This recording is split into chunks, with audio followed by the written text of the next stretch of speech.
yes. We kind of. Okay, so Mami Joe Kakra, Mampani start of the nation's address or the buy, you know. Your brief comments about that nothing Yemra budget statement now so proper. Oh, Hiniba Medasi. Na Mr. Sampo Michiano pa meeting can che into Michiano. State of the nation address by the president. Bibiako so kama or shared the way in the presentation was done, even though na some heckles be woman what happened the other side now was some reservation about the Vienna Parliament. Sometimes I know more itimi heckle anyway, no. I think it's getting too much. They have to be talked to because of more legislatures as well.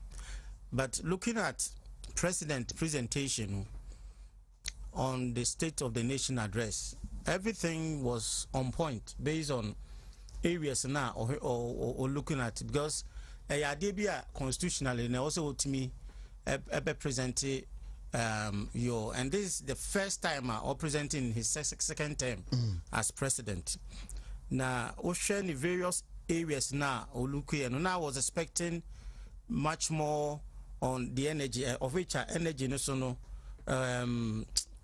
the minister for that is the caretaker minister so be a later near budget na area also. Now the president also was much more on the COVID, and COVID is no yadibia abedi in Ghana, and I will commend the president for the COVID achievement what he achieved so far.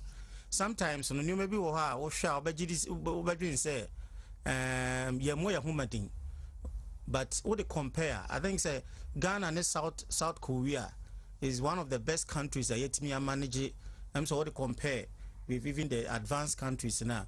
South Korea, Ghana is one of the best countries on what me manage COVID, and even the initiative to have this vaccine and why you think if you say say new year vaccine yet me just started in vaccinating the citizens. You know, the government, the president has done well in the COVID management, and he needs to be given credit, because easy sir, even when you go to the market, even getting the quality of these vaccine, no, easy.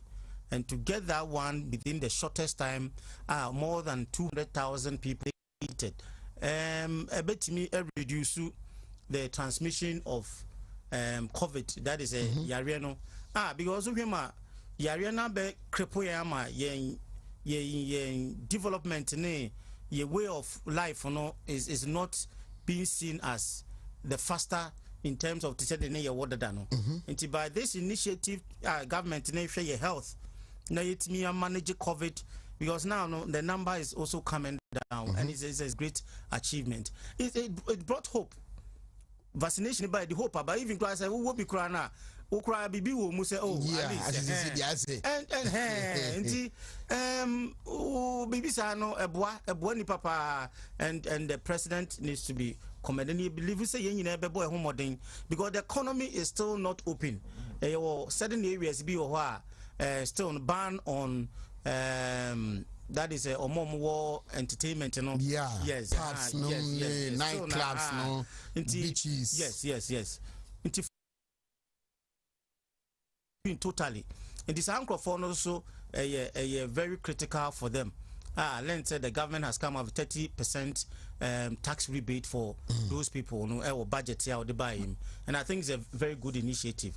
Say or share entertainment microphone is giving them, and hotels 30% rebate of tax. And it is one of the great things that the government has done.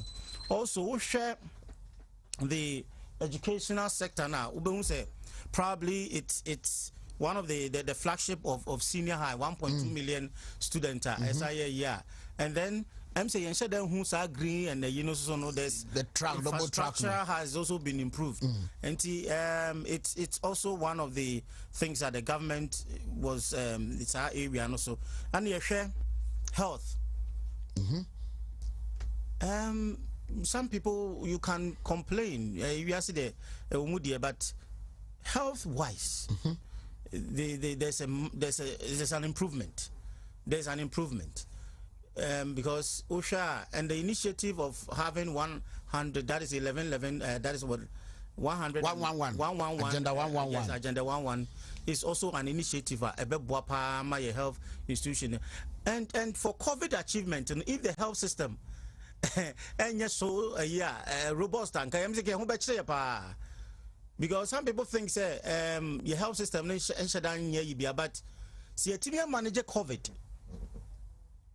If we are say Ghana is one of the best countries yet me manage COVID there. Then your health system, no, even though the CTA up to the standard of the advanced countries in Ukraine, I think our health system is a little bit strong, and we commend the medical practitioners and nurses in Omoma, but they have really done well. Meaning Dr. Bia or one of these COVID a year or always working, even cry few crano and sort of crano, buse, you say okoshe babia on the bush, and they have really sacrificed to make this country in terms of the COVID. And you probably know is the COVID management that Ayetmia manage, and I hope Atimia say the president giving you, because the president can start with boldness and with confidence. The way I manage share your society, no, the business community, no, so the amount for a discipline one home financially with the effect of COVID-19 on their businesses, their finance, their personal incomes, near the idea. Are you happy? Maybe two sides. Business community, no, more my phone because about 24% employees in the lose job. Job. And in that case, you know, such people, no, business community, no, they have been affected. But share the employers and so team manage. I think they also need to be commended because almost to tell new muscle. If you work around almost salary, no, almost to say baby to me, I keep some of them there. And and industry be an much affected. We get medical sector na omomutun sa PPEs anyway na. And also be enjoy and there's a lot of because I did be a BCBA no and be benefit. Yeah. A whole side there pharmaceutical for there.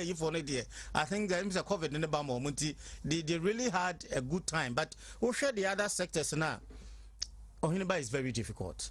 Because to me important. You say now because done your man cry because the COVID didn't be other countries in crime. My prices and crash so and such people and such employers, you know, it mean manage or business. I think they need to be commended. And right. I believe that the government package to support them, no so no.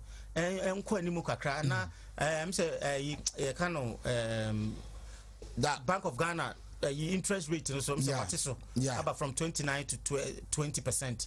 And it's a very good thing as a bit me about businesses. All right, Dr. Afriye, I don't know, Ochadie, Kumasi Technical University. All right, Abe. I never. Mache. Yeah. Apom to say. Nyamia me no what not what they say ne. The nyanku pass. Number just way. Arazo niaji. Oh, many every say me colleague na amehu no hai. What you say? Na ani mene ya kama what you say? Aha. Na adwuma no so anopese ya ba de be ye. Yeah. What you say? Ya better was brano yamfa say kwan a yenya ye de eba said ya beya ni nyina Ghana no mpuntu nti na mefasa kwan so na machia wona tie nyina titu wona wafija siasa kware na emegya no wasoso wakra so ma menkan se ono so michia na no pai na answer no be budget ne so no yan share a crowd from the State of the Nations at makwa kodru no sisi ya ne de ma obi a wutie yen bia sa wote se obi kasa na se nipa no nsem a wo ka no tie ni mienu eniema nye normal no te se de na yade bia emaye ekwan na Ghana faso city no sabre no eniema ente sa se si ano ye kan se ye wo the new normal emu the new normal no omampani eka kyerɛ sɛ obia sɛ wohwɛ sɛ protocols ne ɛwɔ hɔ no ane pane na ba yɛ nyina obi akwa gye ne deɛ makɔwɔ me deɛ ayɛ no na ɛsɛ sɛ Ghana baabi a yɛgyina no ɛsɛ sɛ no omampani di nkan ka kyerɛ enti me anya mwanwa sɛ odi nkan kakora no sɛ ɔde Supreme Court case no ɛno kora ne adeɛ a odi nkan a ɔka yo sɛ ɛbra Supreme Court case no ɛba wieye no wei ne ɛbra edi nkan a wei ɔba platform bi so sa ɔno a ɔyɛ ɔmampani ho akyiri agye ɛba yɛ nyinaa no now no yɛwɔ Supreme Court wa ɔno so agye atum sɛ enipa nso ne nyinaa wei ankwankwa te sɛ time ɔno de ne deɛ kɔ ne nipa nkron ne kɔyɛ 54 na ebia wei nipa 7 na ɛkɔ akɔyɛ ebia bɛ 43 o na mmom enipa 7 ne nyinaa no ɛsɛ saa petition no ne nsɛm wɔde bae ne nyinaa no nyade a nsuo bi a wɔ mu enti no ɔmabɔ ne nyinaa ato agu na ɛno na ɔkɔɔ n'anim na wɔka Ghana yɛngyina bia paa no deɛ ɔmampani ka ho asɛm kɛseɛ paa no deɛ ne nyinaa kɔyɛ health ɛfiri sɛ yade a aba sɛsi a Ghanafoɔ nipa ɛborɔ ahansia ayɛ 600 ɛna ɔmo nyinaa ahwerɛ ɔmo nkwa ne nyinaa no yɛ yadeɛ ba yi enipa hansa anase ma hansia kura firi mu no yɛda Nyankopɔn kura ase wɔ ho ɛfiri sɛ ɔde yɛdeɛ toto aman bi ɛdeɛ so deɛ a na ɔmo no enipa ɔmo firi mu no na ɔmo ɛdɔɔso na ɛno na sɛsi a na akɔfa ɛka aba bɛto ɔman yi so saa ɛka no na ebi ni hɔ no mo da ɛka ne di wɔ no yɛ sɛ nneɛma doctors and nurses a etimi gina yade ya no ehwe sɛ wɔn po enya ebie no dodo na emfiri mu no sese no mo behia ne mom so wɔn de bɛbɔ wɔn ho ban ɛno no ɛsɛ sɛ aban no ɛtɔ ne nyinaa IAPPs no ɛna no so ama ho aba behia sɛ wohwɛ district hospitals ɛso so eni hɔ no a ɔmampanin sɛ wɔ si bi ɛde ama saa district ni nyina na nya district ni nko regions aso so wote ye no sesi na hu aba behia se regions no so na makoma 7 emu nso aso so wo so so ese se omo so enya regional hospitals omo so eka ho na wo ka ni nyina ebomu a eno na sesi a ye wo agenda eye 111 e wo ho no a o mampani se o si hospitals ama districts ene regional regions no ukani nyina bomu a 111 agenda 111 eno no omampani kan ho asem ansana oba ababa be kyerɛkyerɛ mu sɛ sesi a no so no de vaccination eno ne ade a ekoso na omampani na mu ne di nkan akɔyɛ a yɛfa ne sɛ odi nkan akɔgye ne deɛ yɛ vaccine no na wɔde ne yere so ɛka ho kɔgye ne deɛ wei na ɛsɛ sɛ ɛkyerɛ Ghana ni bia sɛ ɛba vaccines na ɛnya adeɛ a ɛba bɛku yɛn ne nka adeɛ nka ɛba bɛku yɛn deɛ a ɛne nka ɔmampani nka wɔni nkan ɛnkɔ na nkɔ wɔ bi ɛma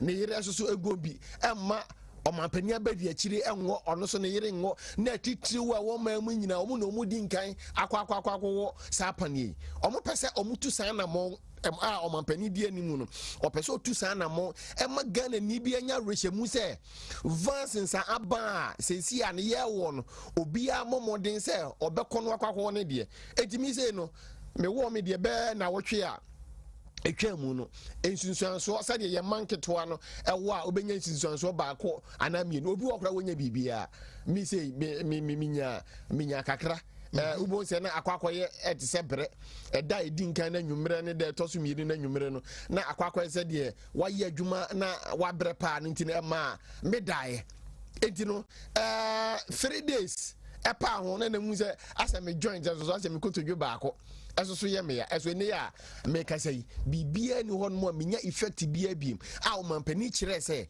ɛno ne ade a ɛba bɛboa yen ɛno ne ade a yɛn immune system no ɛbɛma yɛn immune system no atimi akɔsoro sɛ deɛ bɛyɛ san yadeɛ no ntimi nkyi Ghana ni bia na ama Ghana ni bia mpokura no akɔ firi mu ɔmampani abɔ ne ho mmɔden sɛ wohwɛ Africa hanom a amaya edin kan a omotimi anya enuro ni bi na omode ama omomanfo se omongo no eye Ghana enti obi a wotie yen bia no emfa nhye wadwene mu se adebɔ ni bi na aba eye omampani a wodwene yen ho efiri eda edin kan na me de da ne da nyina chesana me do nyankopon ase se ebre ye emu odin pa sei no ene yenya obi a omampani a akukuduro no mo omampani a wodwene Ghana fo ho omampani a wo hwe se de ni ani so ade hunu esiti a sa omampani no watimi agi yen ade afiri sa nkoaso yi mu na asem a wo kan ye nation osansi su no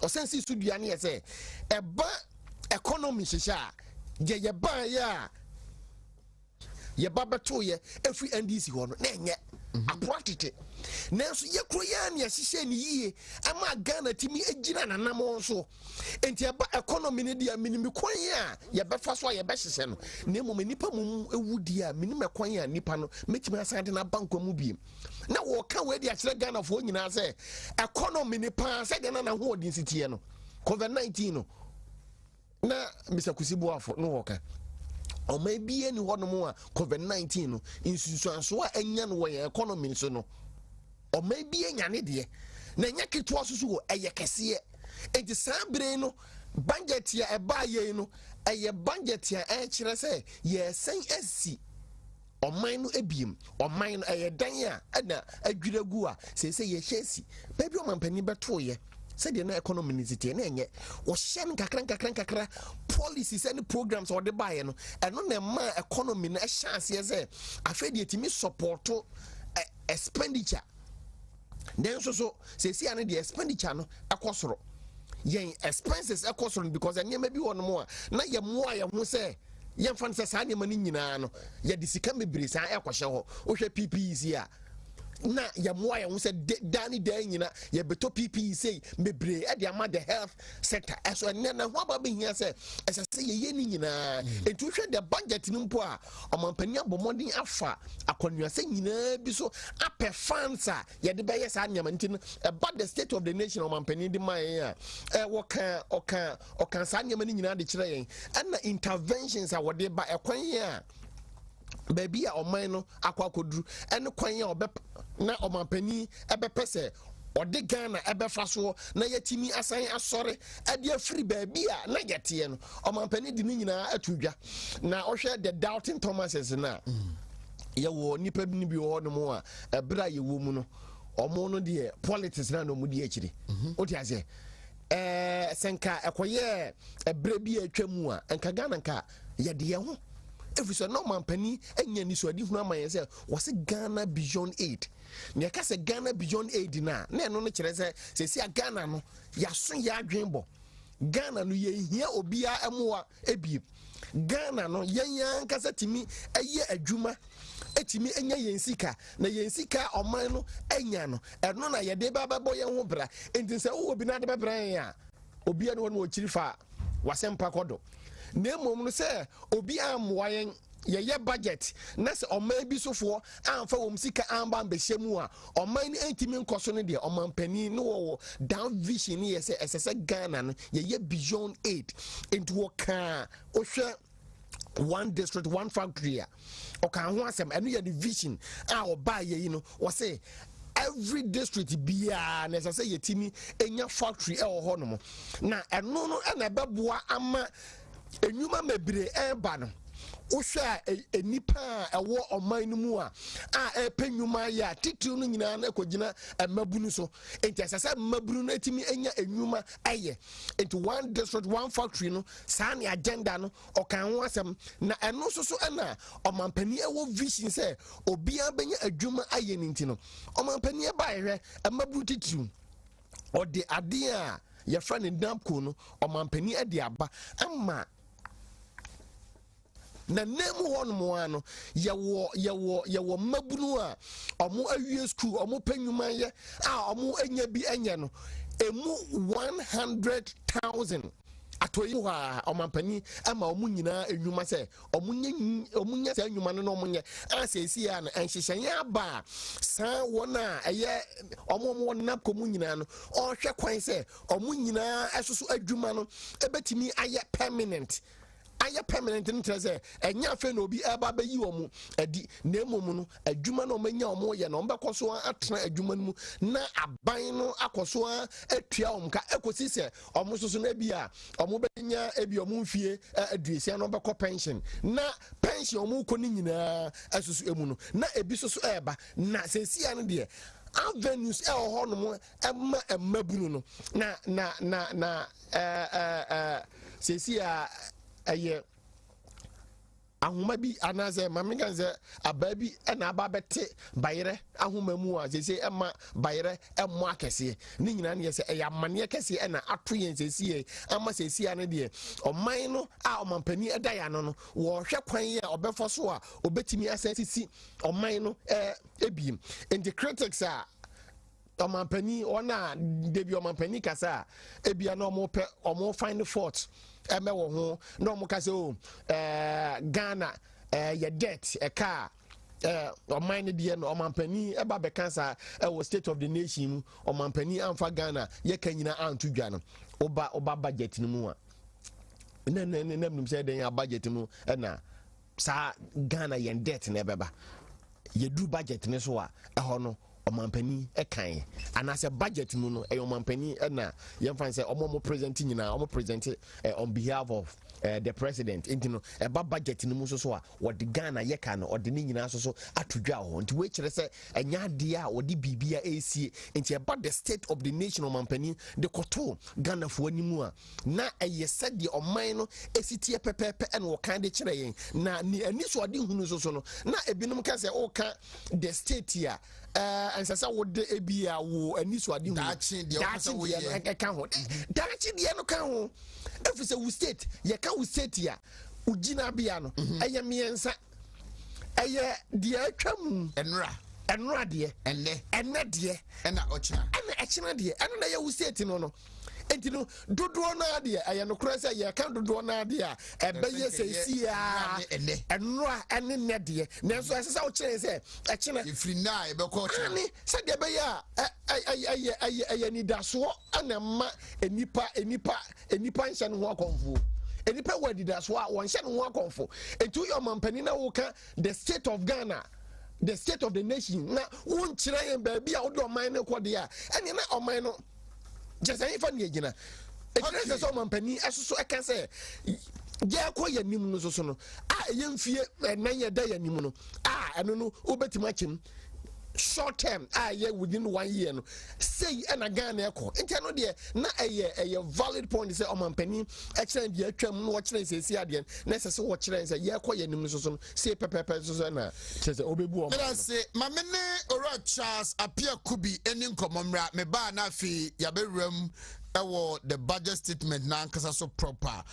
Charles apia kubi executive secretary ma Ashanti Business Owners Association Abua menino eni nkomomra budget no what does it mean to them apani mache eja the chair chiefo metiefo eje so honamu ani adwuma mu etesai emia don honamu de boko adwum their issues by bompa ewia beye ele nyankopon ase nyankopon enkoye moa e wasa akwa nso mejirimi di yese enra odi wani edi budget a orabo wasa chairman sabunsu ebekenkan yin ne fa bai ana mu no se ede ahotoso ndaso na se ebetimi enya nsuaso ewo mudwadi a mudie eso echo me da si itie budget readings no Fabina Ebwa, Fabi so there are issues, especially share of Atampa project government introduced to support business. It is good. We applaud government for that initiative. Now, share taxes in Inswa, that is where the issues are. Every budget, we had our expectations. Say because of COVID-19, we are not expecting government to increase taxes. Not sure how best it can help private sector to develop the economy. But CT budget, there have been some new introduction of some taxes, which we have great concerns. The higher impact is here, VAT flat rate now. You say with the introduction of COVID-19, tax, increasing from 3% to 4%. The 3% tax rate introduced for businesses, we have been telling government say it doesn't support business growth. It distorted the growth of business. Into not how best it can be restructured. Now, a business, especially young co-members, more oil sardine, value chain. It is also 3% and I apply on every chain in the business. And my price of items are cost through. Beyond Timmy, I apply for this 3%. It's also government will 3% rate no expecting. It is almost the only good pack a crab is no more jump tax be brave. Yes, there be a more government no restructure in a year. Now spread it tax net. No check a crab, no mind to cost. Massa government has increase to 1%, which to us as business, I feel so. Okay, a friend is saying, debt fund is also going up. Share NH and what called national health insurance levy, so it's equal by 1%. And one other thing, introduction of 5% financial sector cleanup levy on profit before tax. And so, when you are charging the bank, obviously they will pass on the tax to the businessman.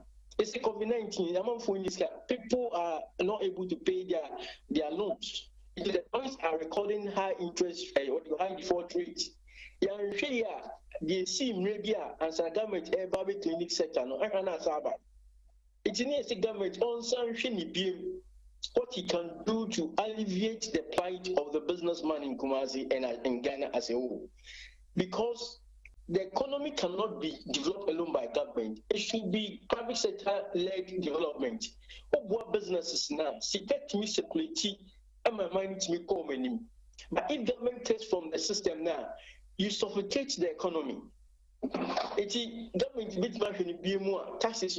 It should look at how we can expand the tax net instead of increasing taxes and allowing few people to pay tax. Open with our concerns with the budget, too far and media maui. But one shot COVID you call lockdown no echi and baby apim so ba bedri no modwade no etesai nya hode kakra hello orabia what menka hello yes sir what menka wow Mr. Jasapia could be what menka great. Nanami Busa said before COVID, after COVID never you call lockdown, you free mobile, baby apim so bedruno. She say a jodian at to say pick it up kakra and as still a much than whom opening no pray a balcon. She can't mind you. I'm not going to mean to idea. And now so intimate can you must say intimate can be. It's never going. People disposable income have been affected. Say it may be a while. That it is not salary so. It means you will give it. It is the other Diana Coffee and it's intimate. So that's it. It's not for what you almost say. It is if we are looking at how we can sustain ourselves as the government said we can protect life. Like a government, how best it can understand the dynamics in the current economic system, know what businesses, and one way of helping businesses is giving them tax incentives, reducing tax burdens. What I said, they give them stimulus package and make one business now sustained.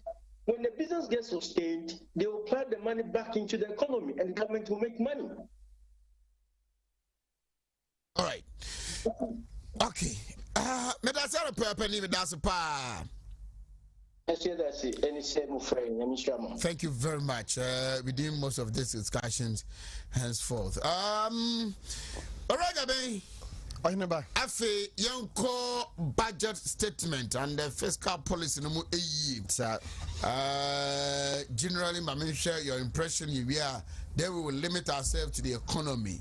And the introduction of new taxes, they are buying extra obey, ensuring Kanya, or say JMU free to the lifeline users from now to the end of June, any other issues. But on the whole, and then again, how Parliament comported itself when it was a leader who was the and deliver the budget statement, you know.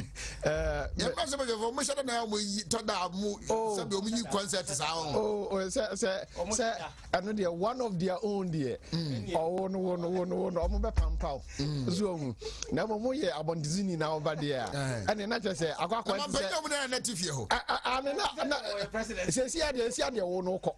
And I'm also crass, dear, a visitor. And only a visitor. And not the presentation or no, and I hear the majority leader. And about the government business also on the leader of the government business. What is here?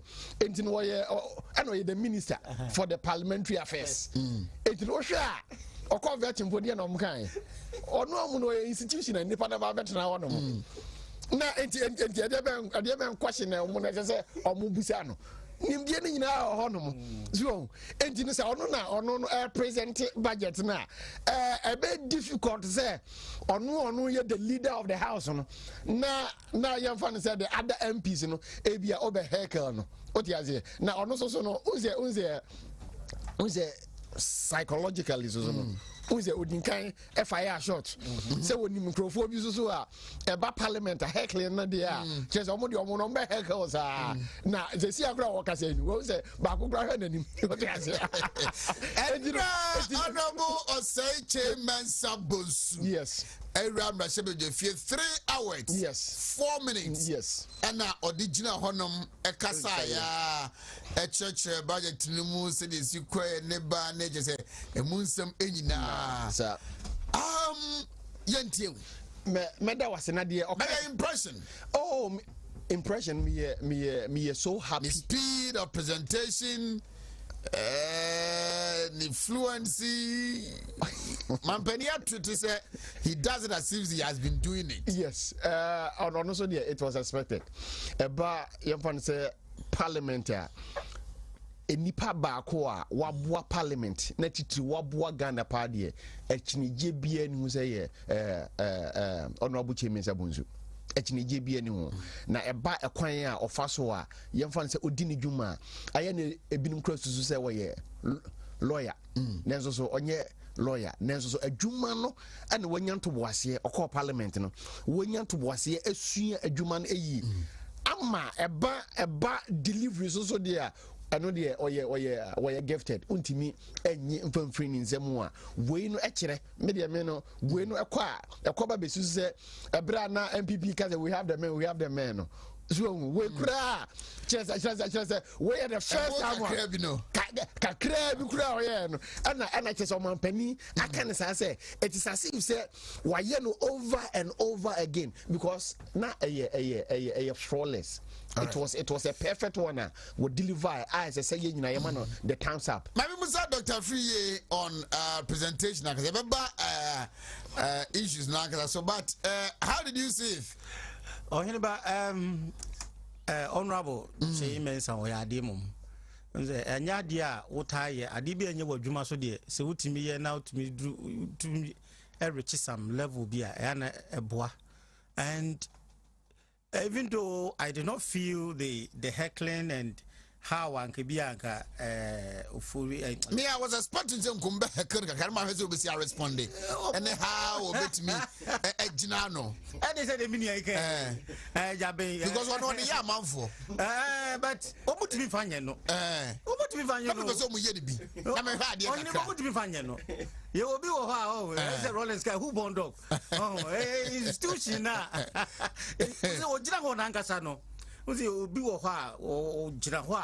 is an embodiment or representative and you might be now be how many years now be honorable Chairman our parliament why only a babbing these two people no so much na say oh ye bibia our parliament party I don't think say intermediate even though I miss some a little bit of say be will be free outside but no more like heckle no. It was so smooth, well, but I missed that kind of so be a visitor no be presented to say be a minister of finance and kasa no presenter, but he did very well. But it's not easy. It's not easy. Idea in your area na say in your juma wo ye in wo ye obi mu edi mu no easy and he did very well. And also no the president the no was a little bit disappointed the way they were doing things, you know. You say behavior no sometimes you know omo honorable nti yes I say enye wa be ye de wa say aye tefra wakoto so rough. And I think that you know the non president the end but this is the station of what is the nation of what address by the president and speaker also time of president the vice president Dino and chief justice. It was late. It should have been earlier mentioned at least. Also Kaudi Kambokra na Kobon last na members ni be so chief justice shame no. This is uncalled for. Now we will not make our say shame and I mean I'm meeting chair them say no they should be a little bit ikakra say honorable no omo ye kama e made no fly bam kakra but omo ye too much so na made na ye basa. But honorable chairman did very very very well and I was impressed about Albert. Good morning. Good morning, Minia. Na pom to say. Oh, Jana Daroma. Ahafuboko pa. Gede Nyankopon se. Wako wa pane. Me say we do Jubilee House. Me nuintem. We drew hona inti me say Monday no. Me hena ma ye free. Oh, okay. Mamentio kakra on President State of the Nation's address no.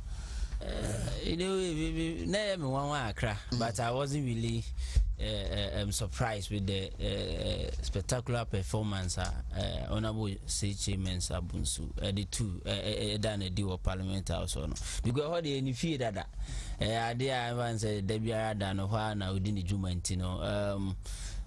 He did very well. Now me as a man me depa no kano was about uncompleted projects or mobile making sure say or mobile this year no baba be in every where abiding and sa can you be bree to a team a few years was or be making sure say you may be on the kano or more baby. I think it was a step in the right direction and he did well, to be honest.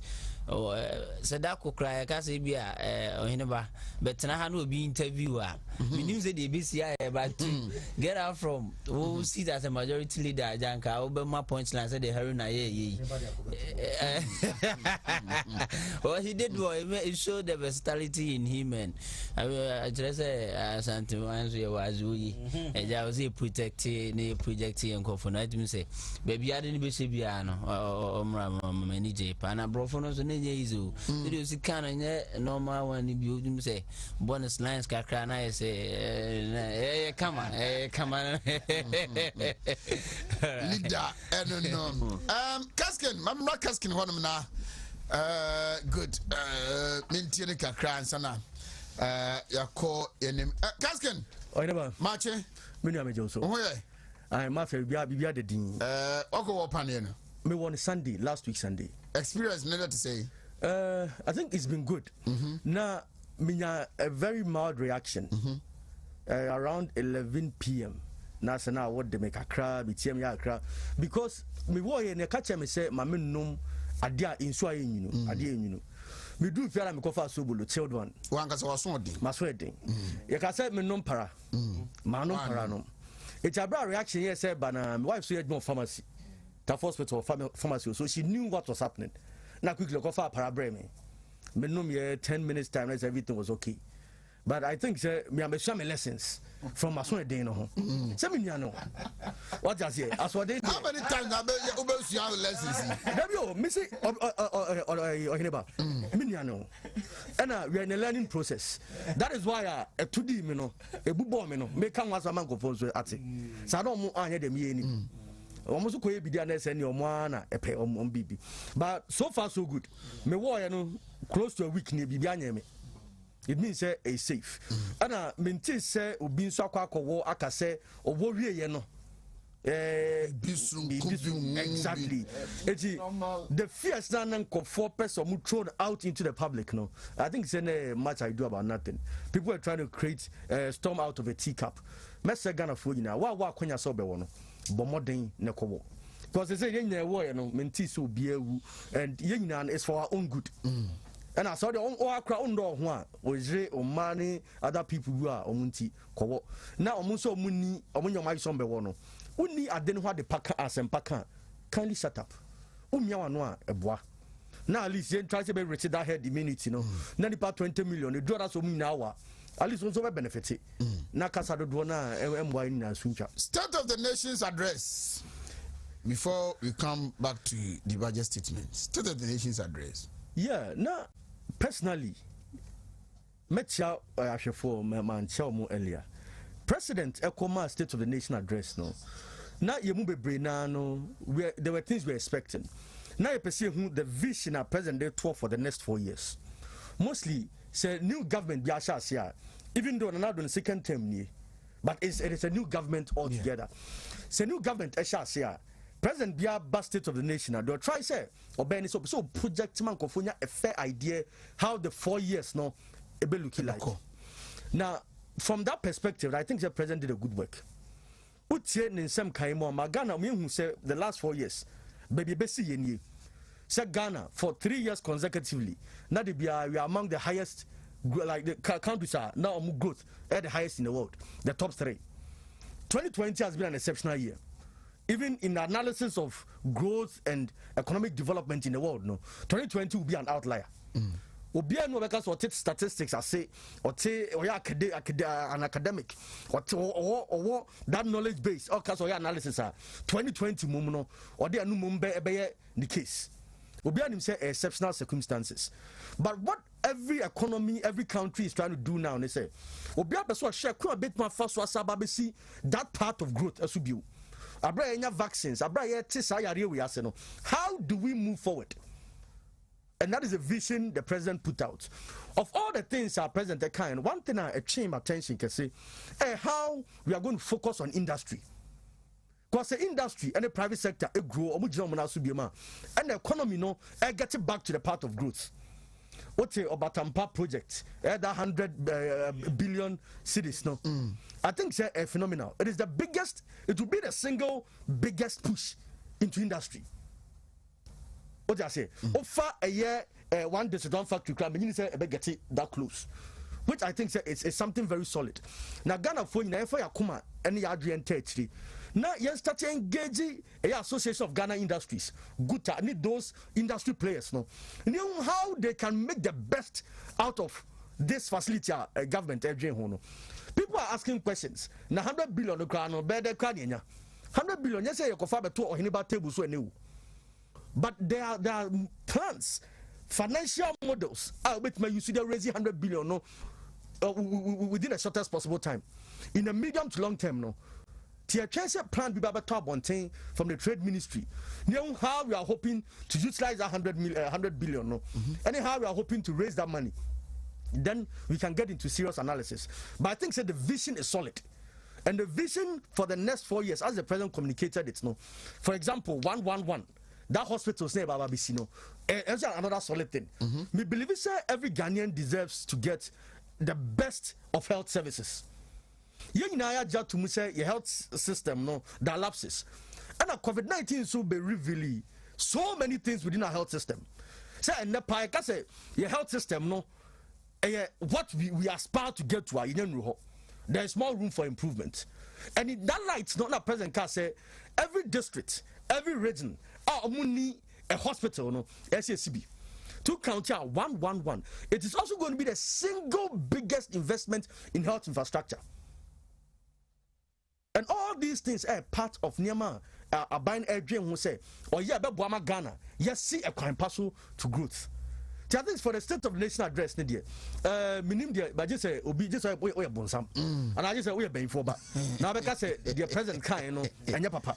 because even for the minority members, the only issue I'm raising is other president and you see that opportunity to talk about LGBT. Now go like, why do you glorify nonsense? Nipada di kaka say peneso. What kind of the second time say peneso? Now kwababe now be another discussion. Unim share development discourse and then even in normal communication strategy. So what say Uma obi a movie from adia pay to adia opa. One, the first time I became Bakobufu, we're very aggressive. Then you try to move the person to discuss it. Or discuss who the pros and cons. Now when Bako gets soft. I dare say you're moving forward. Minute TV mam yajing. Elder say about pass mra. Now you're moving LGBT homes and some homosexuality from misdemeanor to felony. That is a man minding. But who tries to say, see, I know, oh, Becca, me a president, Macan, me a minister, Macan, President Can, Mama Yargas, Wabacatcher say, are they LGBT for the other rights?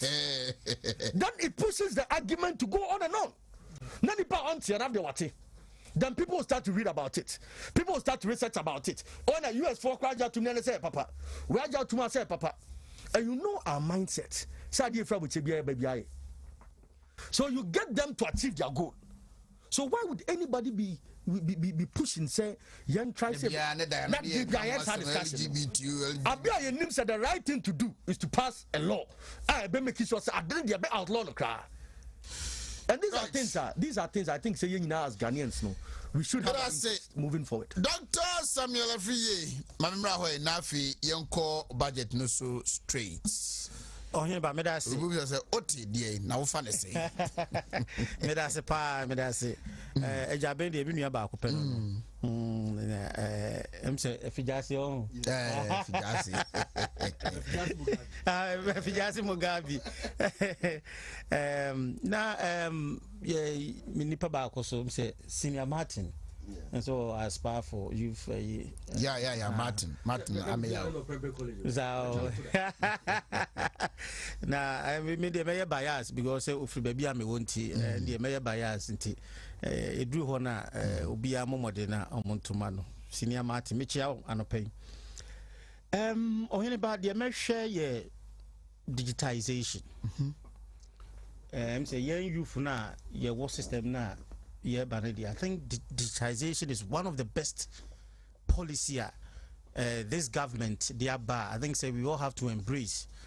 And this one I'll give credit to the vice president because digitization is one of the best policies a bit changing our economy within the shortest possible time. As I say now, no, see to me yeah, Emma for national health. It me far you kind of saying your passport, and it's having an advanced country be a move within the shortest possible time. No, is through this digitization system, and it's one of the things that I think we have to even move faster. And now we're page 34. I think point 34. I think 34, page 7 to 8. You know, that's where the 100 billion.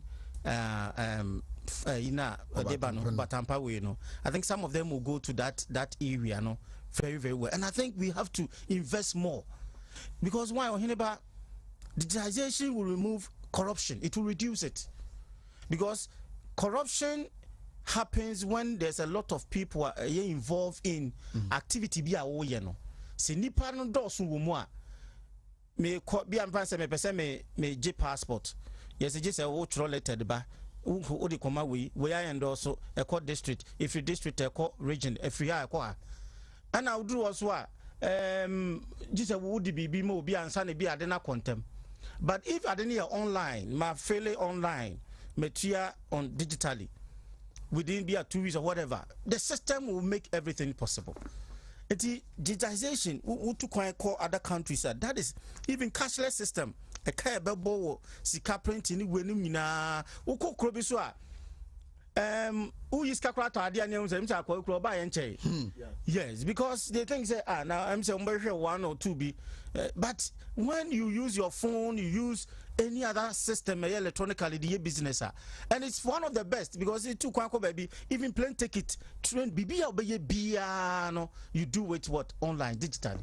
And this policy there, because we share from 5 years, 10 years to come.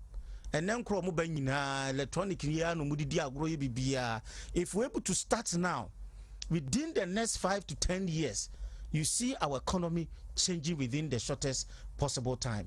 And all corruption, and one of the benefits in said taxes are free this system, because one, now for ubia benya sa national ID no one a year now you can get some a little bit transfer. The government can get some amount from whatever is going to tax, and also so narrowed for those are more government setup. And it's one of the best policies that this government has brought, and every government, successive government to be able to be invest area. It's very, very, very, very important. Oh, here was digitization. And I also measure baby. I'm say minia eka health sector no. There's even the advanced countries in Ukraine when COVID in the buy they were still suffering from from. And to me, na make say dear cry, because our health system no, even though it was not to the standard and year cry, but you share the way the government was able to manage COVID, the health system was able to sustain it now. By building within the 100 days of infectious disease center within the shortest possible time. Ghana, but 100 days those such center has been built. And it's one of the best. You bet me accredited with any subsequent that you bet me use system no. And agenda 111 so there it needs to come. And the bomb say within the 4 years and after the term of the president, such facilities will be available for, because we call this district to be very, very bad. If we're able to resource these centers and maybe centers, improve our health system. Isa yen SMEs no so ohene ba yen hwe wo yem se na yenua na oye kumase am se na taxes no because they say ohene ba bibia akosoro and sana because they say enuma free abrochi ba oh friend no maka cha say yatum wo from ho no o say yatum. It is a scout de no catch because madam fu bi no cranium ma almost our friends this would become one farmer the move be a different country. And now because of COVID in India so countries need being production, and also are also struggling to even get those things into pressure as well by manufacturing companies in the world or other countries no more produce these nyoma ma yekofa ma nyoma no prices na ekosoro enti na yenuane complaining no yes it's a fact, but ya anya sa so na mse o se etimi yes some levies bi kakra because you say bosia no betimi abobo wa hwe yeso abekwa na body bi ama ohun be kirew na your debt no so ekosoro. We have to manage our debt very, very, very well so that intimi it is our small business, let's be innovative a little bit. Innovative in terms of new ways of doing things. You say, and old way, business be also now utibini say online activities now getting closer to our customers no more. Peribe your customers ye move. You're doing say also the pakrona and struggle but the way yarena bano are new ways are also go crown now get in touch into these customers, and one stand and saying so because of COVID into delivery these things so improve and I think it's one of the things that we have to encourage.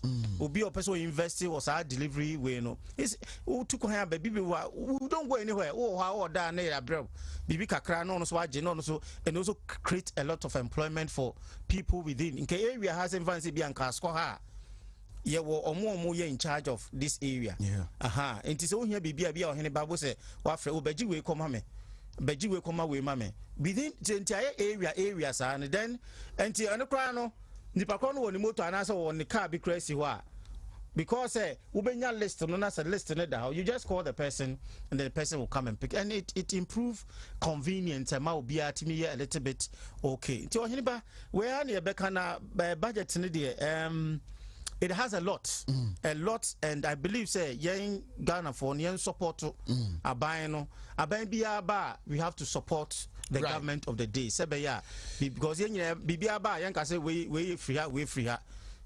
anti yembo modena na later no na from Monday we would look at it as sector by sector na yetimi editor ye edi hon komo pa orega ben ohineba me so what dey anyama nsia anyama nsia akase nsia na me pese medinkan aka ho asem first one say ye ba financial sector sesi ya ne ye wo 5% levy bia no ebeba but no on profit before tax o hwe yemfanse mfaso a financial sector no omubenya ansa na aban no ebeji omo tax no eno na se emu 5% de yemfa se ekọ aban no ho ni nyina no se unse financial sector no omakwa ka ba fi o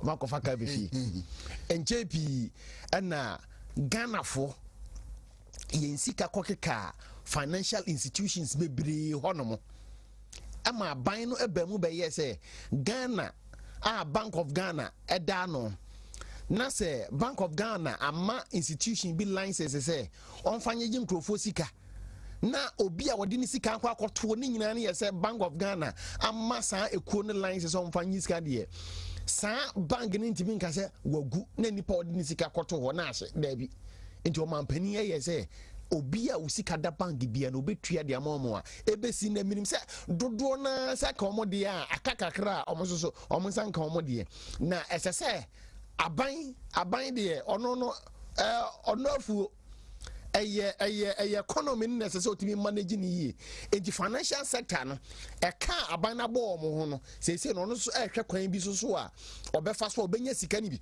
efi se emoyine ba enano pe unse mamba meduru antemu ni nyina ne yese odachi na mete aban na bomode abaye bridge kese amayen na bridge na eno na link de duako e de call awum e de call sawia na kire na mete ne nso to a oyene ba na akwa yasem fufuro ye nyina yesu e wo ho se aban ne bra na on feel contractor ne feel mayen aban ne so no manyante yese aban na ma contractor ni ska I say wo ba no de be feel mayen na obi e pese na akwan nyina say ye enne say mani age ohwe sawia junction wo de kwa sawia yegu sa akwan ne so kwasokwa kokohwe yemfan say new apostolic achi ho no mo methodist achi ho ho nyina yegu so ho no mo road construction no koso mama ye refi say omampani say we ene afia etoso mienu a wo say wo de be akwan the second year of roads no emuni o Ghana for ye wo COVID-19 ye ho kire ye no ya kwan ni de yesu se omampani momode no wanyama yen na just oyine ba yenkro ye hwe ensu a omampani di mayen kwa ye kro ye hwe light a omampani di mayen kwa ebesi ne ebinum egusu enya ye kro ye no enuane a lockdown ebaye aban adini nyina mayen PPs ebesi ne aban koso supply oyine ba ni nyina yeska enti asase ekwan aba ye betimi ebefa so a obi ababuan kakra enti financial sector no say ne ye 5% levy on their profit before tax no some de beboa aya na ebinumu eka ne se aya de omo be pass on aya no kure sa se from baby no kure na ye direct one and ye indirect one yes say ebia financial sector no kona se transaction bi wo ho na sa transaction no yemfanse no na ka ya tobuo ni mu de a ene na automatically no wa wo perform sa transaction wo na se utue se sika no na so woni de ayaduma the financial institution aye nyina ana wo no tua 5% ede ama aban no se eye levy a ni nyina ne ye se e ka aban na agbo wo ho no ana che so mu nyina ebo ntia no ne ye ade ba ko aba menhwe ni mu mebire se banks na ezom ka se o ene na ye pass ni nyina on wo ye ne sa wo no wonya attractive esese omutimi find innovative ways here omubetimi dey increase volume of transactions so transactions no volumes ni increase no ebe ma more profit at 5% no omuhunu tie no yade ba ko a chese aba ye hwe ni mu se financial sector no omunyina ebeboa in their contribution towards the building of the economy and the second one is so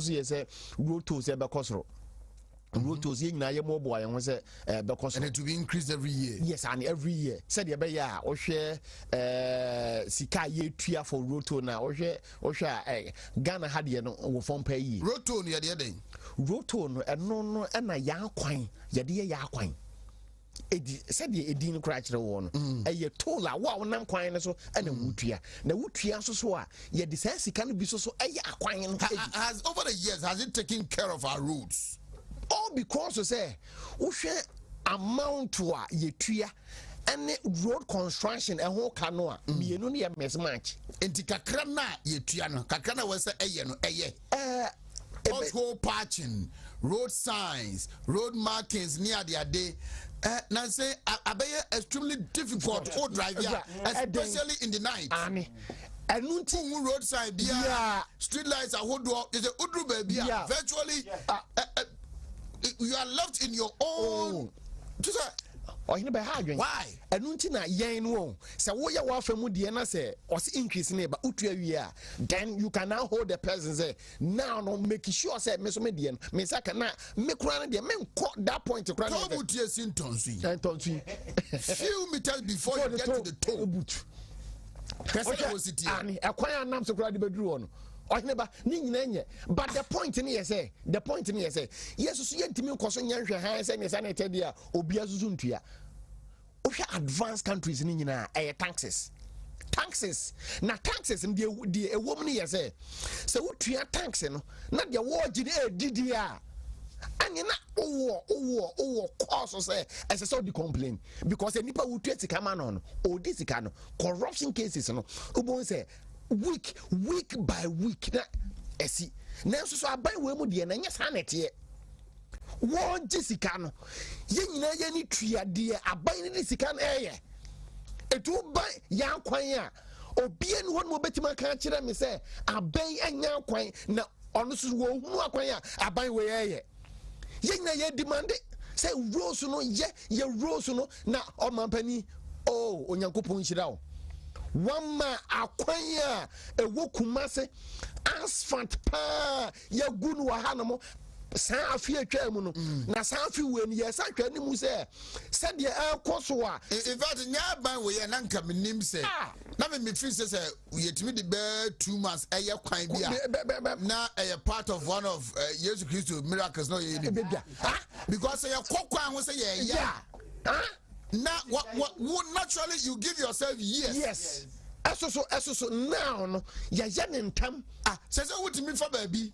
I don't even know na ya gu ho and I just say engineer betima yes kroma ana ne enye entina busuafo wanya ban a usika wo gye no ode ye adwuma ma wo ama ho to beba wo me won empire me bopa ne yese sound bridge ya edam we no me susu ebedru me so say oh every say ebinum kwan ya yi omo no yenya ya fall back no yedun so kwan we de kwan papa nie and say me bay o hwe yemfa sa tonzu kwan yi a manche mebre wo so na abro mo be wie ni nyina na wo kwa wonche wo san kwan ne so enu ti na road toll se sia eba no me di a kire se di aban ne ye no wo ye papa mayen na ogi sika no de be ye ya kwan mayen de a ohene ba se sia etua na mom de obaji sika no obedi ne de ye ne no wasem na ba we so no wa ban ba kire pefe se yen sika wo gi ni nyina no ye ya kwan no de ye mayen de a ene de nti na obi antua enkakra toll a ye fa so obi entua enkakra na ye mfa sa sika no enya akwan ne maye nti no ye ade etoso mienu a obi a wobetwam wo roto obi a no mesrew se emma obumfu ejidogigi sika na wanfa anya adwuma no na sika no so na ho no sa nipa no wai no say ye kan say ye kan no a ade be kyen so omo gigi sika Emma sika ni abai we ya ye no ho ahumobro aban ma wo mu o madi boni o kroma so ho mmobo oyina ba adanti oyina ba yanko yanim it's just saying mesra pa say si anu yewo enkrofo a no we should go after some people anu de eya no kura enti anu no minim say tie oyina ba de ntam kasi yanko yanim ne say yewo new attorney general waba unyini ya sana mbakeka afen waba oh nyaso afe gwa settle used to the environment then after go and grant mu 2 years the new attorney general waba me jini o go fed me oh but he was a deputy and you know a deputy oyinba unse BBM no o senior who is report man no untimi inside ho boso me be say oh ode give him more a year ode attorney general me say also there utimi bopini wo I never me grab penny no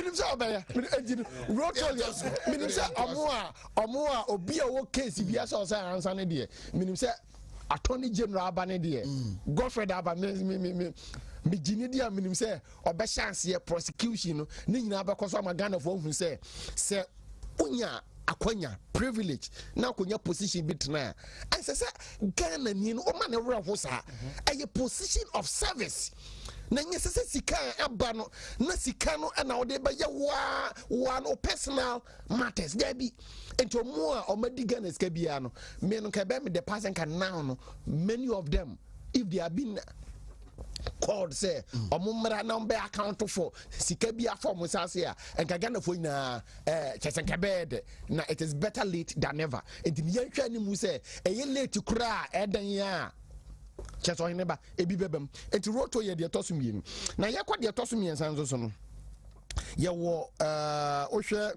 sanitation esoso a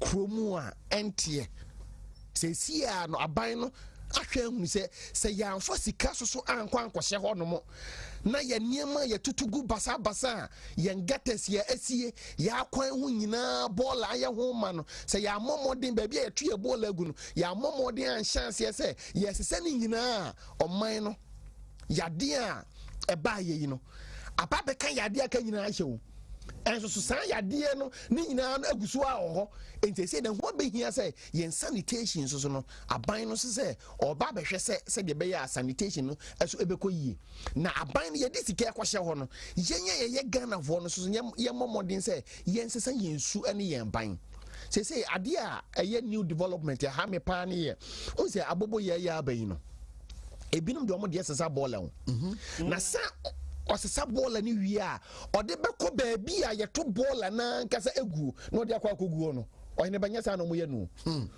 okwa no du baabi no na otwa na ni hwe benkum ni nifa wadani agu ho na obia ni ho a na wadani agu ho no wokọ Brigina ho no careful kakra just otwa ho a wontense adenti na wo se what did you propose ka minim say every morning bi omo call round omo say some ball nyina no omo je omo nyina ska fa ko baby e de ball ni gu tan say obehwehwe de gu mantwe so na no na baba ye adwuma foforo say esese obi ensesa eno no ya bobo ya afo de na yenyan kasa Ghana mfo a ye timamufo so no yenhwe say politin na ya to adiagu ya num so awie na ya dampe ewo street mu na ama ye street na so nyina ya basa no ye momodin se ye nsesa free sa niam ne nyina ho eno na ma se se ensuo betoyin ayam chihie beba no ye se wona ensuo ba be yiri bi afa wom ni nyina ne ye se ya toto politin no e de si ye gates ni nyina enti no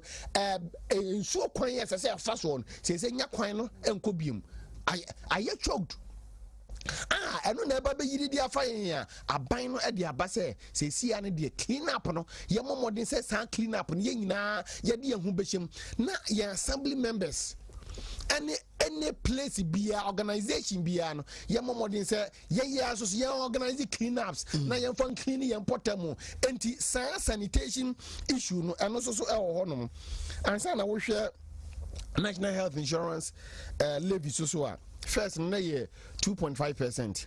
Says here 1% ababa county ababa ye 3.5 for ɛno no deɛ ɛyɛ for COVID-19 ɛno nti ɛna yɛmfa ne sɛ saa levy ɛde aba because say the new expenditure ɛde aba saa expenditure a ɛde aba no ɛsɛ sɛ aban no ɛnyɛ sika na wɔde bɔ Ghana yɛ ho bra sɛ deɛ ɛbɛyɛ obiara ɛnwuo na me no nka anyɛ saa COVID-19 yɛ ba yɛ na minim sɛ saa aban we wɔdwene Ghana for ho saa aban we akyerɛ sɛ wɔyɛ ɔba tampa aban we akyerɛ sɛ wɔdwene Ghana for ɔpɛ sɛ enipa ɛni nkan trase ansa na mpuntuo naba efisɛ sɛ nipa no ewu a ɛnneɛma pa woyɛ nyinaa no ɛno no faso bi ani so enti no enka this time pa nka sika ho yɛ den a aban yɛntua taxes ɛma no na 1% kura ɛba hwɛ the way a yɛmfa sɛ ebinom ɛbɛwiwi nanso so ni projects ya ɛyɛ akɛseɛ na agye sika mebre no wɔnka sɛ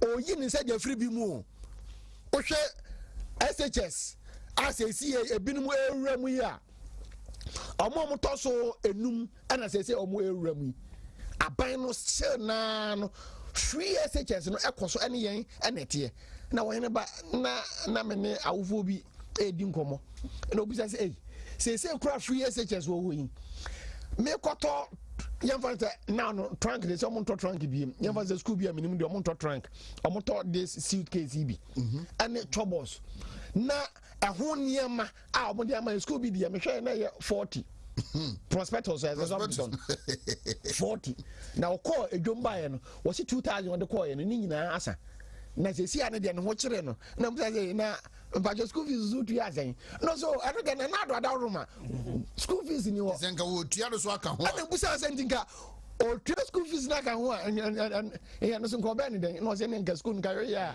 ene nka kola no gonko na mse na nado enti ne yakwase da mo ma ye remfi enka se eniema bi a ya totɔ ne nkyɛnkyɛn ni nti no na de sɛ wo de aseda ne ma no o mfa aseda ne ma no e ka obi nko wo senka emfi adue no achi ɛno koran sɛ nka bɛba anaasɛ ɛma no deɛ ɛne na no na obi anim nanso so na nado danko akufo ado ɔmampanin no ahwɛ sɛ saa free SHS no ɛntena hɔ nom na menu mienu nyinaa yɛnkɔ so a ɛnya mfasoɔ ansa na wohwɛ the VAT flat rate no so a sɛ 1% ababeto so ni nyina na yese obia eboa nkakra se de abusuafo empanika no yese de ofo duapa no na ye pia no na nado danko akufo ado mampani duapa na sesi a wofro enipa no opedi amagana fo se nipa no na yen no ye betimi de pia no ye betimi ede o tanks a wutua no nkakra no ono na yadi pio mampani said the beya or the Ghana betimi akọ bosha asase ne so moma ye nyina ye budget antu na yempia o mampani 30 minutes after 8 Wound to me 101.3 and afi Wound to me television on Facebook we are Wound to me TV Albert mamintie osusu unia chawe matifo ene ahwefo nyina da ye ni ntimi anche on the start no oyene baso ni say working at the Temahabo no being privileged to be in charge of scanning every single container be twemu bia no uhunu die wom uhunu the number of containers clear na enra me hwe say leader canon ka say we lost about 13 billion shortfall in revenue. Na me hwɛ de na ekoso na difference be any because let me say adwuma no mu be che be 3 if I say na a day we can go about 1,000 containers a day 1,000 you are with me your meme office no scan it then you look at what it is then you give a report so that either say 100% examination and I say partial and so whatever. As at time COVID no it was around 300-400. Wow. It reflects the 13.7 billion revenue shortfall.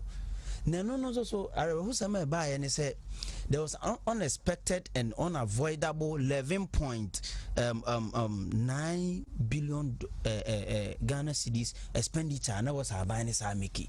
Na yen say or in about wahane bia nyame fa sa mai bia woduma bo now revenue we expect bia o 12 million bia o pen bosomi na wenya na ukoduru fi a bia o yere nso awo na wo so utimi na be 11 million now the eno ope on ba kra na ba o spend sika no now to any stress ya fan up over almost 100,000 so that time you be chemiania ma greater Kumasi greater Accra we nurses training allowance because that time now we here na ba ma allowance na nurses ni teacher trainees no omudi ba be didi so what you say now we say SHS for omuo school na o hwe niam ni nyina to be honest I'm not in charge of say be take responsibility say yeah expenditure we enko ha no me tena adwuma mu a na me din say me sori kra kofi edi na me that table so make sure say 24 hours no metimi a make sure at least kakra na beba na betimi a ya ma mo revenue no akosoro onye ba enye easy now we say was still almost making sure say 1D 1F ebe koso ni ade a between trans dim say hey na do ya maje kakra o because enya enti taxes are now kase I was say ba ni nyina no I think say I was see nyina ye je no pepam na hu say ba bia ye duru no we are not in normal times so because the revenue pa be kofom over 13.6 billion Ghana cedis.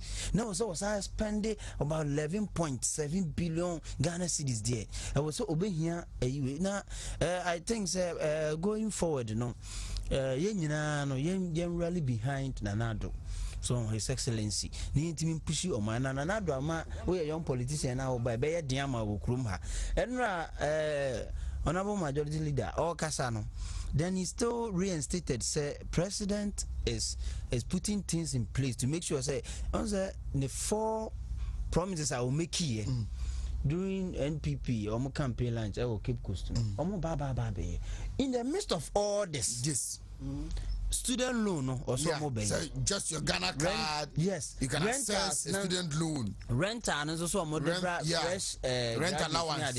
Almost say and media, print media, hospitals are more lease on expensive equipments now more hospitals aside this neighbor aside that tafo medoma kwan so trotro nam so nyina no so they are making plans to make sure so best cars na wo kwan so nyina enye easy say nanado after nanado 10 we no opeso ye politician okrum ha be easy amount because even if whatever will happen you still have to keep to your promise. I've worked very close with Captain Kuda, so I had the opportunity of visiting him at Nanado's residence and all that. And time year 2016 now okoni fi ho na we nursing allowance near the end sa promises no actually fi ni ho ahia and I asked Captain papa na yenye voice was David papa na say opese de bi obi refia kai no you don't say no started ne tenure not the bi ofifie na ko just to remind him of those promises e be diama every single politician after Nanado's tenure say promise now your opportunity now over my region say they are very waiting a man to look at what is going on now. You are confident they are kind no he's still trying to realize it. And honorable chairman Sabuzu can straight say they are putting measures in place to make sure that these 4 things happens. Now and you can answer say mukonso na be 100,000 no be intimious car who bet me up to some lease process be now what teach and kakra say scanning machine what hospitals say whatever machine will be here bema nipa akono and I'm really impressed with that And going forward, still the 1D 1F is still going on. Now, 76 a operation 49 Babe started 107 coso, and in all no a creative job about 140,000 permanent jobs. And Metrasi Dim say I was there, you have to double hard for them because easy. Easy because during that time I know COVID because His Excellency to meet in our office as I bear two no that's what baby what dreaming me on say yes you are there cry na e be na papa ni baby ani fear drew na all born home audience I meet na say this is what power means yeah the two Michelle on sir I think Michelle Obama can say because say to me ni sika and send nipa eyi said the nipa sitie and the daddy and it looks like say where Amamatia said dia sempa na yanti amfa His Excellency na nado ho we power arrogant we but dear ya huno na no akram say almost ensuo no yesa de ba be call the end of this for year lifeline users no call end of June June number review whether say beto aso and I say yento aso is this time there na money machine this be na because me no it's becoming more of to be prouder to be a Ghanaian now, and it's safer to be Ghanaian now during this COVID season. Because look at what is going on.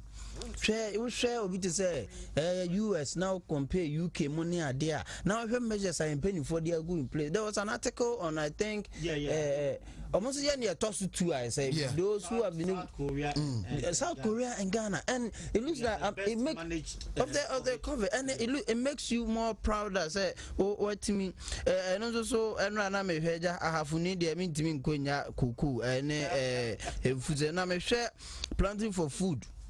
Still it's still on course. The COVID no affect sika no mudi tuya kuku no. In the first trench in the buy no. Omu edi year you may to be second trench no. A delay kakra ba some from February ho beginning ne be nyina kuku ano moto no. Na sika mudi betuya no. And me regional chairman had a course to also call honorable akuto ho. A great minister no so you know COVID now affected but when the I have one complaint because Papa no rule out a lot of programs.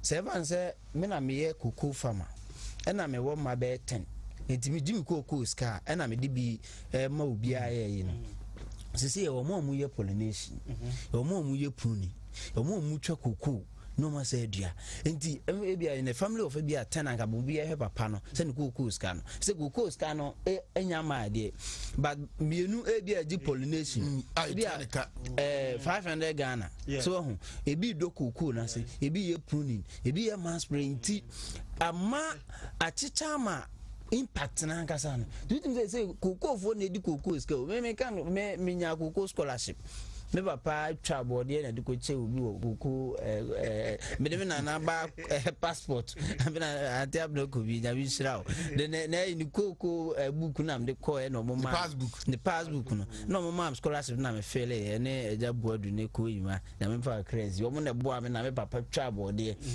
e no de eyi bantika ho no de ko koko eyi ho koko board ho e no obi boa no na me nya scholarship na me ko duro na me boa fum say ya do kuku hu sankore ne ne kwapon san ya ba ha baby amode den ya ba bisi so na go do no ma tutu de bra na mbofu ba say dey me bu dimi mfu na na do ba yi no edan ni sinkran but so oni mu do abra sankore na beje yi ne bi na do me hwe so oni ubedima ba ba free nkran ba ba tena kwapon aba ye pollination be no no aboa ma mitigate the impact of almost short for now but and I think that they are still working on it, and this is how I say the two me mawa I was all money pa to my mufu no if you say you really care about them. They say once baby adri I saw do baby abro so na ya you to lege and I say unim this guy because then another one they say me ka say ekoju na okra ka say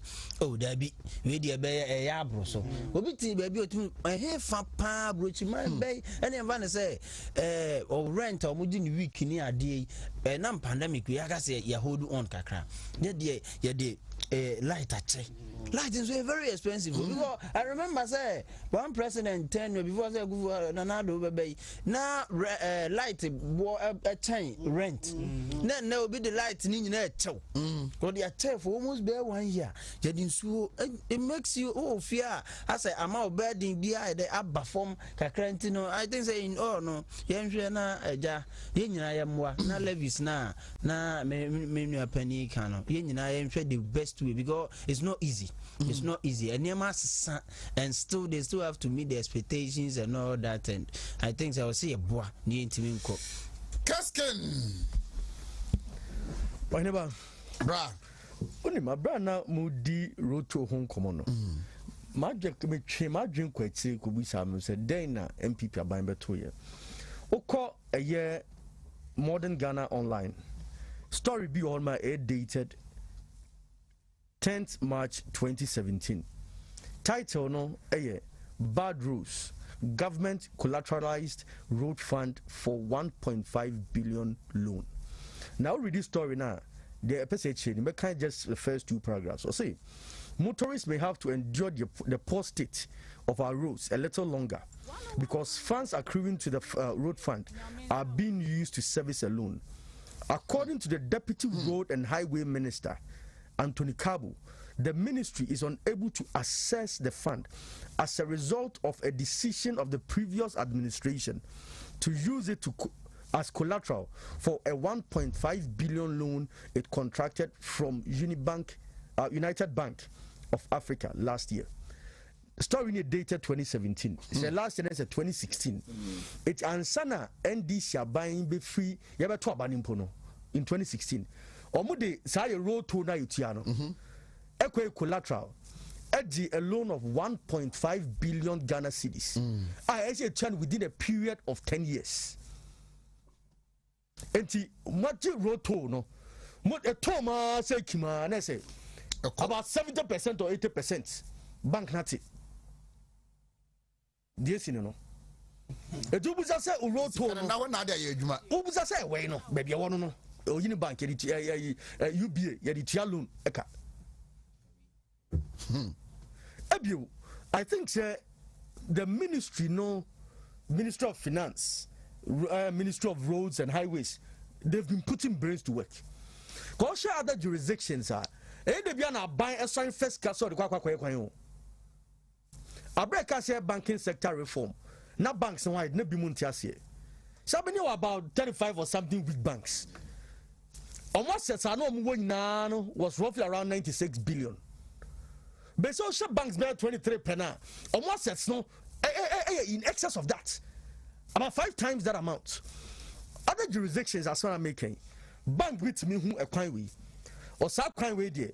Me share your analysis. Can't say fast in a day no any casket what. A coin in it. Sadia Pessie near bounty a road to a toll booth is so. That's a government no my build, operate and transfer. It's the risk of building it, the scout would be shining in every private sector neighbor. Or maybe you're not operating for 15 years or something. Now a movie back to the government. The young say, yeah, no. It's all these models, models are a finance ministry, any the road ministry, or my J home on somebody juma. Now, and some you can't within the budgets, no. Don't be say budgets you could be reading, no.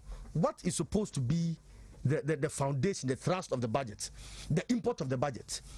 Oshe Ghana, send any year grow so say because of COVID-19. Your budget, your target is 6.8. So tiba 0.9 no.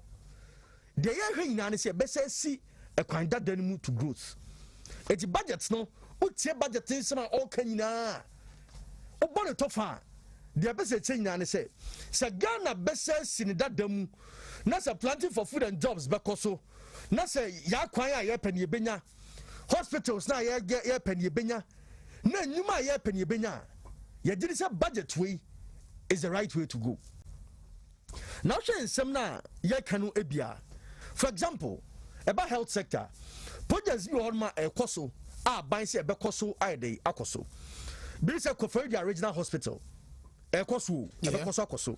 La General Hospital renovation so ekoso. Shama District Hospital eguso koso. Tama Regional Hospital renovation eguso koso. Central Medical Store na maybe a shey no. Yesi no foforo. District Hospital in Kranza eguso ekoso. Accident and Emergency Center Doma Hospital and also eguso ekoso. And see honomwa within the same health sector no. Also far, you said the establishment of Ghana Center for Disease Control. Sir, yare we ye ba ye no ebie Africa ne Ghana ni. Debia can this Center for Disease Control can once ma can once ma can once. Debia obetina ye can to develop a vaccine.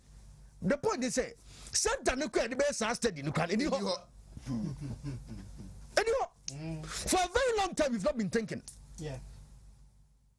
Seriously, we've not been thinking as a people. Debia chama samusi ni ya kotete. Ebola barrier no, dey na about it. Somebody is African country be to develop a vaccine for Ebola. And that is the thinking say nanado e pushy. Say yen setting up this center. You better inquire this center may end up serving the whole region. The current region, I mean the West African region. Yeah. So this is very critical. You place and pass ya in ye.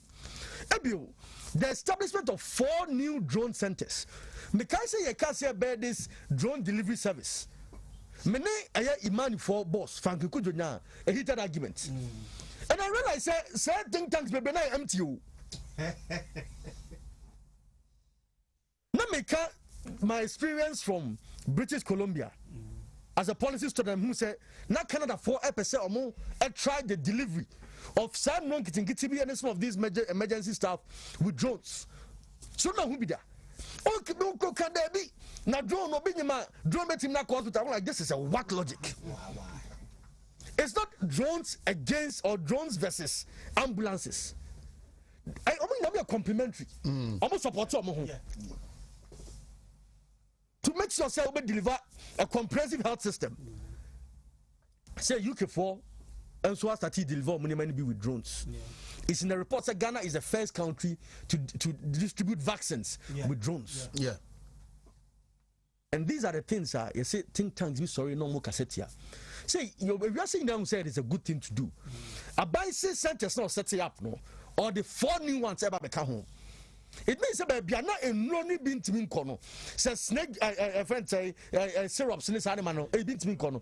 This time dear a bit to and this is positive. It means that lives are not loose because I say obi kwa wona moja ba akumi enu bintu awuno. This time so better. Yeah. And I think the government deserves commendation for this. Ebio and say abai no say within the period no this year no you have been secure 17.6 million vaccines. And yeah COVID-19 pania yewi. The first 600,000 I think say sambu. Yes I say go for some mo. Okay, curve now. Ekose ya asiengo. Now that spiking, and they say air taking level. So 17.6 ba. The Benyan say Ghana for the warning in ano. It will be a. I feel you Ghana for 10 besiano. No ba who call Yarena 8 awo. Yeah. 8 as an by Yareno a potency no crown a sote. Yeah. And that is what we are all aiming towards. And the major one, that agenda 111. Ghana was Siano. Districts in Kwan 101. Any district hospital. 101 only district hospitals. And the regional regions so 7. Only the 6 new ones they created and say every month. So 88 districts, 7 regional, 6 new ones, and a Western regional. 88. No, say they realize some of the districts no. Everyone man almost standard a district hospital. And they say district hospital now they are going to give them new ones. Yeah. It's a free 88 no. Echo 101. The numbers na cost about 13 as I become home. And then you know, who say all these things are Ghana for the benefit from it. Yes. And they can say a healthy people makes a sound economy. Cause on go for the area. What economy and who so on the health sector, no, the government has given a clear direction. Now the me hear me penny. Direction government to give you. They should follow through to make sure say government vision no about reality. Because oftentimes, the ideas that you work in our books no are fantastic. About implementation, I quite watch it. Now you want sanctuary, now you can't say break 80. Maybe some sorry na make kasa. NDC should shut up based on the facts now be presented. No, yeah. NDC bano kasa within 8 years we see hospitals 10. Now make hospitals 101 and 111. NDC no want me kasa bi. Yeah. It's what this judgment they are so no. Rajma menu. My year who said juma no AC. That make what I say. Yeah. Beyond that, electricity ne ho sensem. Yeah, now that is Sona power grid no. Yes, Sona light dun. They me two PRO for ECG. Yeah, Urabedu. The other things are buying no essay or baba be. And knowing Napo na minimum no. I said Napo what they do and confront tenacity. Napo is the person who doesn't take excuses. Yeah. I didn't deliver anyway. Oh, you have a story at me. You don't come telling me your story. Abraham deliver no. And none man confronting us no. Cause Ghana need your person can so talk. Also na so petit man kwajuma. Na yentini. Ono bi appointment me ni pa kono be 2-3 times on the office. Ni na the first one nipa na late 2 minutes wan koto. The second one you late 10 minutes wan koto. The third one or you late I say 60 minutes wan koto. Exactly. Because very disciplined. Very disciplined. Can I principle that? Now discipline I am paying. What's your fraud arrogance? Okay, so B Ghana form pay.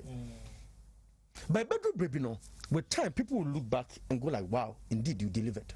Because what share your posture, your economic structure, and even your socio-economic fabric now, as a people now, they be a flexible excuses. Na Ghana ni nsuato. Also so petit man kwajuma. Sakaiba kana sano so the bomb yanka bi hu. But the comedy no be fema kwa go tell you na bi. No, you do be some of these things. What you say you? Is your turn one kwajuma, but come the first you go tell you na bi. Exactly. There are some projects in Swa also within the budgets. Ecoso. For example, there's 161 kV voter at Timota Malam transmission lines upgrade. I say your problem I face is and you say you need capacity no. But we be na lines no problem so home. It will be as a transformer problem so home. So those ones are identified no. Those ones no on the home. And I know say Napo I followed him since he went to the energy ministry. Meetings are holding with the various stakeholders. So I'm expecting say some of these upgrades now more you know. Anya within a year no issue. Because if I do election me person this my catch say dum so. And I say buy and you dum so. And I buy and say and you fix dum so ni. Okay. It's largely no. I think so would take Benya Kwan Agati from Monday going. But Mesre or Mwana Nado Danko Kufado de Juma Shomonsa. They should sleep with this budget. They should impregnate this budget. Yes. And they should make sure that they deliver this budget. That is the only way. Okasa as a party person. Okasa as a government communicator. You can speak with confidence. Not gonna focus on MPP buying. Indeed we have the and then we break the aid with ease. Simple. Dr. VA. Okay. Energy no. May share budget we share number 139, page 28. See, a Mary plant will be relocated to Kumasi to help stabilize the national grid. And I was very happy. Be a Kumasi day. I was very, very because Nancy was a power no. Napo. I go to do more. Now I just want to add up to when because now was Nancy, very bad, very bad. But say, I'm bad. And so, we are hoping and praying. This will get better. But there's one thing that sometimes, in public sectors, and penny for they are not really helping us. Who's now name me pre-war? So route no ni. Ye jibu. Ye tribu. Ye say be in tribi. Ye tribi. Na increment na bebem. And this what say yeah. These people should be liable. Public sectors leaders, Sure. They should be that politicians. Yes, and why? Even just say something to us, communicate to us, respect the citizens. Oh, one moment can be behind yet to 1 year who so now we are. Nothing now over Casa for what? Bibi, just tell us. Right. Creative problem because how do we are no bit to politicians say and we have been protecting these for long and this time long. We have to be critical on them. Foko, yeah, sorry about Kwahafu. 1 minute, your time now, uncle. Now, I think you said something about breaking the aid with ease. Yeah. This time we need to break the aid with exceptional leadership. Because say I'm exceptional leadership, that means we are 18 will be channel. No, be near betrayal. Name dear Mahafo, me koha, Makakuya, and my can Kukua Sam, the Akaya forest. No credit. The Forestry Commission this time must demonstrate leadership. Current Anema Ekoso. A course last year, was more of the Forestry Commission against the private sector. Now, more timber, which I think this time I will see as a son. So what I say, we share Forestry Commissioner a war a half war or more. Working force is even less than 100 or 50. But it's less than 50. We Forestry Commission no, but over private sector now. There's one company Chinese been ahead or far over 1,000 people. On average, every single sawmill be it me 50 to 100 people. So the direction should be say, how do we support these people to make progress? Because nipa be mo Forestry Commission kakra na mo ho no mo 15 po na mo ntimi protect enuma be 1,000 plus and I say 5,000 plus. That means you are failing. So it shouldn't be say obi akoto machine be 700 million watiti ni mo room because half ubenya ska no abrepa na akoto machine be so be yes so make kakra na be tutu machine nyina na de ko. It should be say wakoto wow, near found far and Mrakon so na day. Yan crata papa, ne ye adwuma na so timi fa unuam no munyebi. It should be say, so be a we be brand. You can say, yes, betting you na go sing crank one. Say, are we retooling the forestry gas no more no so what is will be a forestry gas is here or the giant answer can answer the enable forest in the home by maybe a drew no you should incorporate GIS more so any GPS more near farm monitor forest no aside so we will go chakra no say a jet tomwa now monitor by GIS every 30 minutes biana with no say January hayen kuko dum in term so the focus shouldn't be say where ye de obi atwaduane that shouldn't be yes ana. So what many people we got forest guard no ni so responsibility no in America no oba ko te be bia mo akotwa obi twadua fikru ma akobokina e bia o twadua na o mo beto free ano e man had nipa na bia $5 okodu bokina e bia o ton $20. The Forestry Commission should readjust the responsibility me say $20 no yemen nipa na wa han enyam be $10. So what I say you make sure say one now employ for with the so many near mano compartment and do was any allocate amount. So what I say, your manager say, in your bear ebia trees ye travel 100 will come on more. A move 60 dear, ye process so ha.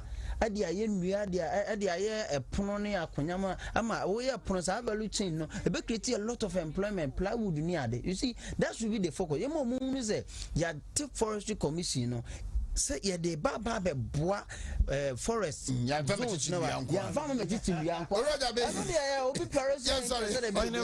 so, Obatampa program no.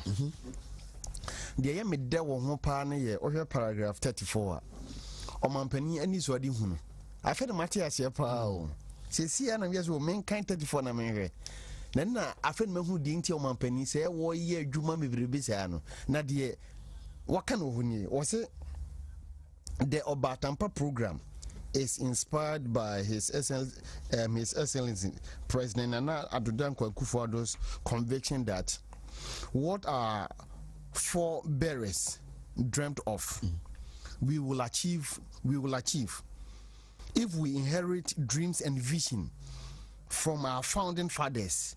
We will leave legacies of achievement and realities to our children and their children.